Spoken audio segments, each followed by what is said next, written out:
Friends, welcome. So glad you could join me here in this six-part series called Get Your Life Back, Everyday Practices for a World Gone Mad. My premise is very simple. The world has gone off the rails, and it's trying to take our hearts and souls with it. Just think of the pace of life right now. Everyone I know is so busy. We're running from this to that to the other thing. I text my friends the other day, an important announcement. At least I thought it was important to me. In fact, it was the announcement that I had finished this book. And I get back little thumbs up emojis and the little exclamation point like.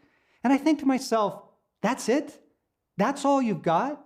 You can't answer a text with a text? I mean, how fast are we moving that typing a few sentences to your friend on a phone feels cumbersome or sort of in the way? Remember when email came along? It was like, science fiction. I mean, we were able to get so much done in a day, get out so much information, answer so many things. And now, email practically feels like it's from the Stone Age. We've got texting and, social media and Instagram. We're trying to live at the pace of the swipe and the like. And here's the big lie. The big lie was that technology was going to give us all this margin in our lives. It was going to free us up and give us the breathing room to do the things we love, right? To enjoy making and eating dinner, lingering over it with some friends and family, or reading a book, learning to paint or play an instrument, plant a garden. But all that's gone in this mad pace of life. And then there is this tsunami of information coming at us. We're spending 4 hours a day on our mobile devices, 3 hours using apps of various kinds, 10 hours a day consuming media of some sort. That's more information in 1 week than would crash a laptop, right? And it's not just information, it's scandal and chaos and politics and gossip and the trauma of the world. This is hard on the soul. There's very little room left to be human anymore. My musician friends tell me that they're not playing much music these days, and my gardening friends didn't have a chance to plant this year what they wanted to do. We're all just living right at the edge of our margin. How would you rate your soul these days? Are you happy most of the time? Are you rested and refreshed? Do you look forward to your future? Are you looking forward to next week? Are you lighthearted? When was the last time you felt carefree? I know, it's not fair to ask. Most days we get home in a state of exhaustion, numb. On our good days, fried, frankly, more often than we'd like to admit. Like Bilbo Baggins said, we feel thin and stretched, like butter scraped over too much bread. Now here's the good news. That is not the life that God made you for, and it's not the life He has for you. Jesus can show us the way out. Let's go back to that verse that we showed at the beginning. Are you tired, worn out, burn out from religion? Come to me, get away with me, and you'll recover your life. Keep company with me, and you'll learn to live freely and lightly. I would love to learn to live freely and lightly. Wouldn't you? It would be amazing. But look, we've got to be honest about this. That stuff sounds so pie in the sky unless it is absolutely doable in our real life. Like, we can't all quit our jobs and become monks or, move to an island in the Pacific, as lovely as that sounds, okay? What I want to bring to you in this series are some very simple practices that I think will help you learn to live freely and lightly. He talks about a life where his yoke is easy and his burden is light, but I don't think most of us have discovered it. So here's what Jesus began to introduce to me, and that's what led to the writing of this book, and that's what led to this series. He began to show me the way out, a number of just simple daily practices that would help me breathe again and get my life back and restore my soul. And it began with something as simple as the 1-minute pause. What I realized was that I was just going through my day from email to email, phone call to phone call, meeting to text to email to call to meeting, and even in my in-between time, my downtime, right, driving from one place to another or waiting for somebody to get back to me, I was, back on my phone trying to get more work done. I realized I never stopped. I never paused once in the day. And so Jesus encouraged me to do this, to take 60 seconds, just 60 seconds, to pause in my day and just release it. Just breathe. Not pray, not intervene for the next thing that was happening, not make my grocery list in my mind, none of it. As David says in the Psalms, I have stilled and quieted my soul. Now, that's the thing that takes some practice to do. So all we're going to start with is a 1-minute pause where we simply allow our souls to breathe. Just stop for 60 seconds. The 1-minute pause has become an utter rescue. We're going to try it right now. And we're just going to practice it. And as we go through the series, we're going to get good at it. All right? So 60 seconds right now, not to do anything. Okay, don't process that email you shouldn't have sent this afternoon, and don't think about, the meeting that's coming tomorrow. Just 60 seconds, be quiet, and let your soul catch up to you. Just let your soul breathe.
I know, it's hard, right? All the distractions coming in, it's almost irritating for somebody to ask you to take 60 seconds to just pause because we're suddenly confronted by how much we are being shaped by the chaos.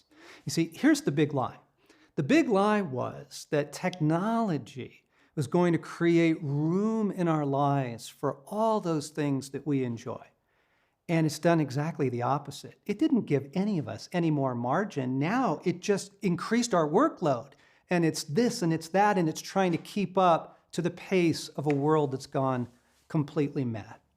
So in addition to the 1-minute pause, what Jesus began to show me was that I needed to learn to release things to him, to let it all go. He began to teach me the practice of benevolent detachment. Okay? Benevolent because it's not angry, it's not mad, it's not cynical and checked out, it's in love and in kindness. Detachment because I can't carry the world. I can't save the world. All right? It comes out of 1 Peter 5. Give all your worries and cares to God, for he cares for you. Give all your cares and worries to God, for he cares for you. Or as another version has it, cast all your cares upon him because he cares for you. I mean, I just see it. I just see me just dumping everything onto the big shoulders of God because I can't carry it. Friends, this has become an absolute lifesaver for me. It began, again, several years ago when I would come to Jesus in a time of prayer and I'd be praying about my kids or my taxes or some upcoming meeting or a project like this. And Jesus would respond with, give everything and everyone to me.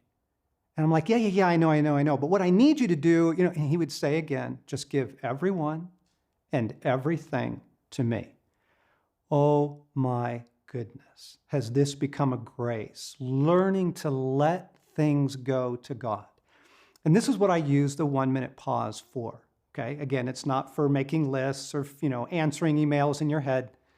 Releasing everything to God so that you can breathe and find Him again.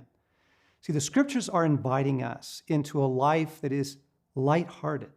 My yoke is easy, Jesus said. My burden is light. And so we learn to release things to Christ through benevolent detachment. And I know. You've got all kinds of pushback right now. Well, how can we do that? You don't know my life. What about loving? What about carrying one another's burdens? I know. Here's how we can practice benevolent detachment. We realize that we are not the Savior of the world. We can't save the world. We can't even carry it, not even our own lives. Jesus said, "Who of you by worrying can add a single hour to your life?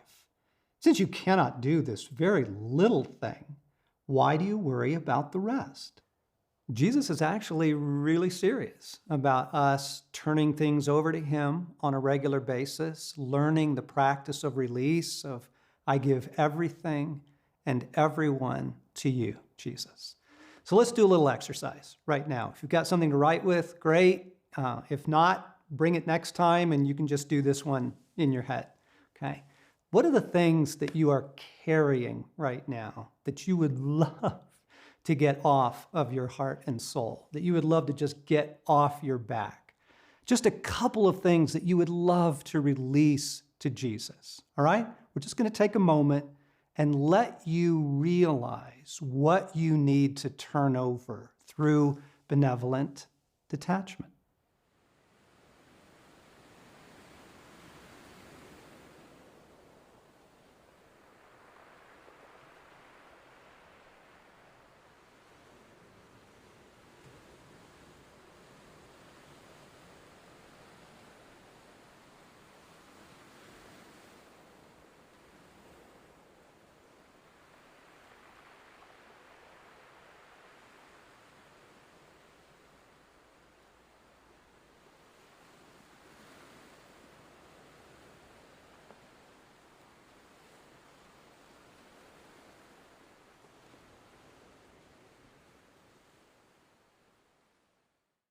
And then what you do with benevolent detachment is you take those very specific things and you say, Jesus, I give my aging parents to you.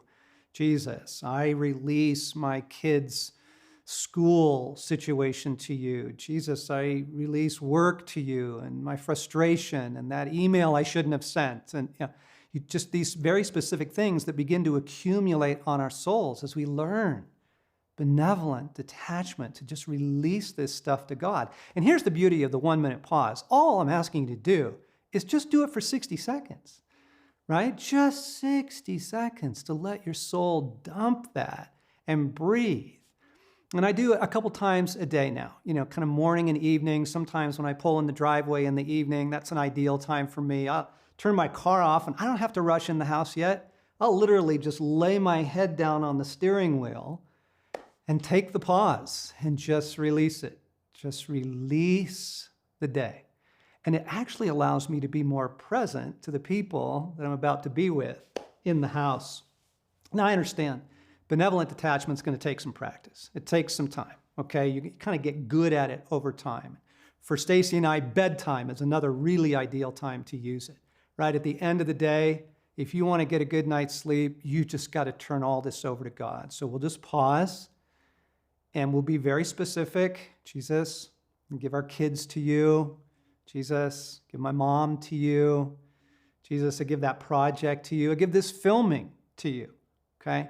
Give all this to you, Jesus. And just pause and let my soul breathe and catch up, okay? So we're going to give you some more instruction in your study guide on that. And chapter 1 in the book will unpack this more. But if you'll try this a couple times a day, try it through the week, I think you're going to discover that you really love it and that it's super helpful. And we'll see you next time.